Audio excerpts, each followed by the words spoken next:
Hi guys, welcome back. If you aren't new here, you may have noticed that I missed an upload date last week.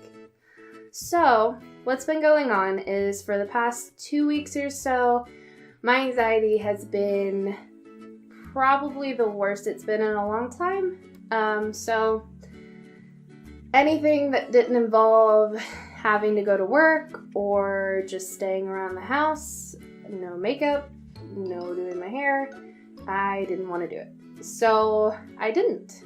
And I took time to myself and I let myself kind of come back to a neutral zone and I'm back to normal. My anxiety still is my anxiety, but updates. I am getting my wedding dress this weekend. I got my cap and gown. I'm graduating in about 2 weeks with my master's degree in education, if you guys didn't know. I have a bachelor's degree in elementary education and middle school education, and I got my master's degree in elementary education and special education, was what my thesis was in. And if you are aware, if you are in the state of Indiana, tomorrow all our teachers are going to Indianapolis to rally for better rights for teachers. So go ahead and give them some support, and I'm sure they would greatly appreciate it. So, this video, I have brought in someone very special to me who deals with me kind of on a daily basis, pretty much on a daily basis, to kind of ask some questions about my anxiety from the standpoint of somebody who doesn't have anxiety and how they've noticed a change. So I'm going to scoot to the side here and boom. Hi. Hi. So for those of you that don't know, for those of you who aren't in my, life, this is my fiance. This is Nick. Hi. We've been together for actually that's one of my questions. How long have we been together? 1 year and 8 months. 1 year and 8 months. We have. And we've known each other for about 2 years. 2 years and 8 months. 2 years and 8 months. So, Nick has been around me pretty much constantly 24/7 for 1 year and 8 months-ish. Mm-hmm. And has learned to grow and watch me with my anxiety and learn to kind of handle it and help. So I figured this would be helpful for those of you out there that are watching that don't have anxiety but have somebody in their life that has it, whether that be your sister, your girlfriend, your fiance, your wife, whoever. So, was I the first person you dated with anxiety? Yes. Yeah. Mm-hmm. So that was pretty much a big shocker at first for you. It was kind of diving in head first. Mm-hmm. What were your initial thoughts about it? I had no experience with it at all. No one in my family, no one that I've dated before, friends of mine. I've never had to, experience anyone with anxiety, and it was just completely new for me, and it was a learning experience, and I think I've got it down now. Yeah, you've come a long way, because I don't remember the first experience we had with it, but do you remember the first time we had to deal with it? Because I don't remember the first panic attack I had around you anymore. I don't know, we've been together for a while now. I know, it's been a long time. I know that it freaked you out at first. I do remember that. It really scared you because you weren't entirely sure what was going on. Yeah. And for those of you that know me, I have asthma pretty badly, and I hyperventilate a lot when I have a full-blown panic attack, so it's kind of hard sometimes to tell if you don't know whether I'm having an asthma attack or a panic attack when it's really bad. Did it ever make you question choosing me as your partner? No, not necessarily. It was something that I had not dealt with before, that I knew I had to learn on how to deal with, and because I love you and I want to be with you. So I know it's something that came with you, and I know that we can deal with it together. Yeah. So what's been like our biggest struggle with it, really? Because I know we've had a few. The struggle for the longest time was what to do Mm.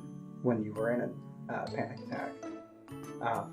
It was because, like I said, I didn't know what to do with it other than saying things like it's going to be okay. You'll get through this, and you're realizing down the line that sometimes that's not enough. One thing that you taught me was to say how it's going to be okay instead of just saying that it is going to be okay. Tell them how.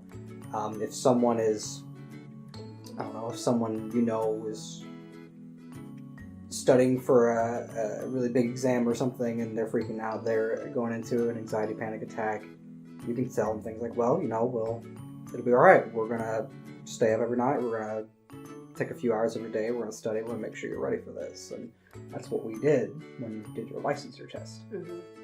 And we stayed up a lot and studied, and a big part of it is like making sure people with anxiety tend to go to the worst case scenario first, because that's kind of what they teach you in therapy, and then to talk yourself back out of it. So you already know the worst case scenario in your head. You've already thought of that. From the other person's perspective, give them some other ways to think about it. So like if they're worrying about money, tell them, hey, like we can do this week and we can do that next week. We don't have to panic about it yet. It's going to be okay. And giving them those concrete examples of how it will be okay and how it will work out kind of gives them something else to focus on. While we may not be able to forget that worst case scenario right away, it's easier to kind of calm down after that because you can think about it in a different way. Mm-hmm. And I think that's been our biggest triumph, is figuring out how to help. Mm-hmm. And like I have a lot of routine things that help me, a lot of little ridiculous things even. Like one of the songs that I listen to when I'm panicking is Thomas O'Malley from the Aristocats, and he actually sang that for me for Christmas and gave me a recording of it. And that's something that I have to help me when I need it. And a lot of just little things that you can do. Come up with like a little stuffed animal they can keep in their bag. You did that for me. Mm-hmm. Or we used to have bracelets, matching bracelets that we wore all the time. Mm-hmm. And that helped too, just to kind of feel that connection, because we didn't always live together. No. We lived about an hour apart. And that was a way to help me with that separation anxiety, because I had that connection all the time. So just little tips and tricks. Those are some of the ones that you figured out that have helped me. And we have our little routines now because we live together. So we always do like takeout on Thursdays, and we think about our daily menu at the beginning of the week, and Sunday's the day we get our life back together.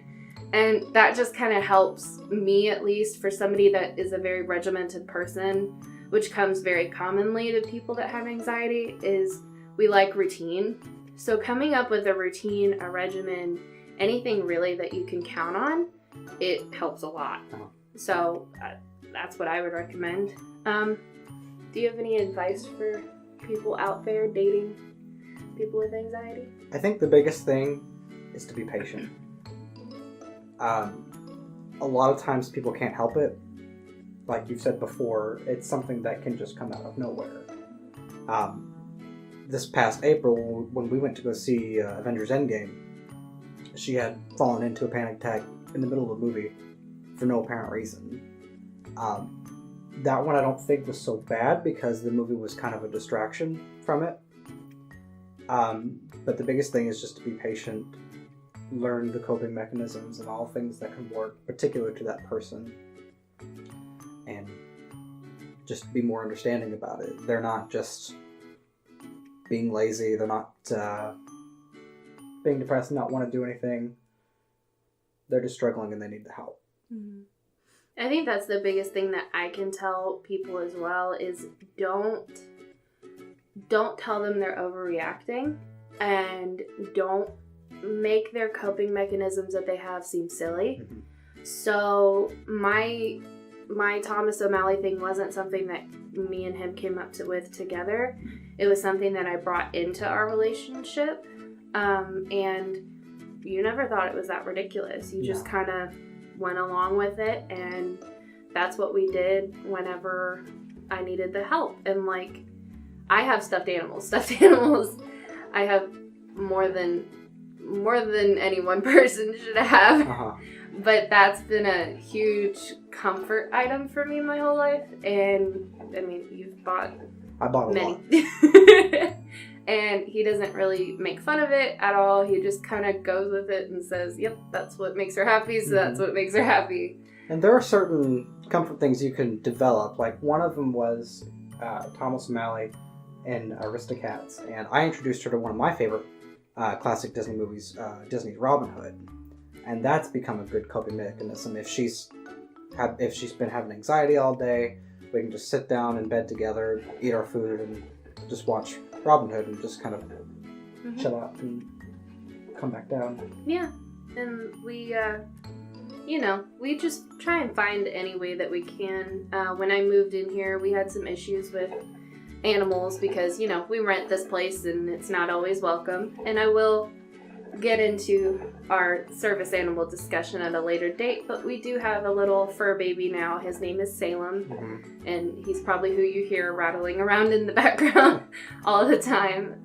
He is a black fancy bear hamster, and he is adorable, and he helps. So just anything you can think of, really. Nothing is too silly or too small, really, to help, because you never know what little insignificant thing to you is going to make the world of difference to them. So that is the best advice that both of us can give. We've kind of figured it out, and we're still learning, really, from each other. I'm learning from him as much as he's learning from me. And one of the biggest things I would say is not every situation is going to be the same.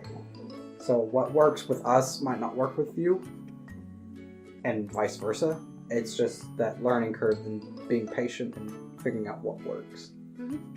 That's the best thing that I can tell you to do, is just be patient. Work with your significant other, your sister, your cousin, whoever you are dealing with who has anxiety. And that's just kind of our spin on it. And ours isn't cookie cutter for everybody, but it's kind of a guideline to what you can do. So, if you have any questions for either me or him, he has a channel here on YouTube, To Nick Entertainment. Yes. Feel free to drop a comment on my videos, on his videos. We'll try and get back to you as quickly as possible. So go ahead and like, comment, subscribe. Go ahead and ring that bell. He's the one who reminds me about that all the time. And I will catch you guys in the next one. Thanks. Bye. Bye.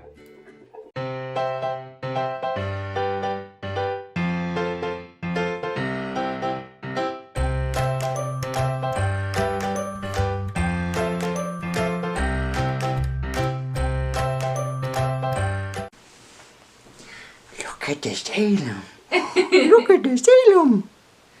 Whoa. Can I have this? You can have this here. Are you gonna name Hi, baby.